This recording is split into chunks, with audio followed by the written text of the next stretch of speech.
অন্নহীনে অন্নদায়িনী দয়াময়ী তুই যে মা অন্নপূর্ণা। সন্তান স্নেহে তুই মা যেন কল্যাণী সম্পূর্ণা।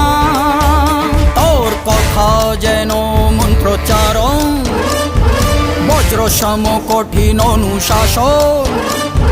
ধৈর্যেশ্বর বংশহা পৃথিবী, ধর্ম ও ন্যায়ের প্রতিচ্ছবি।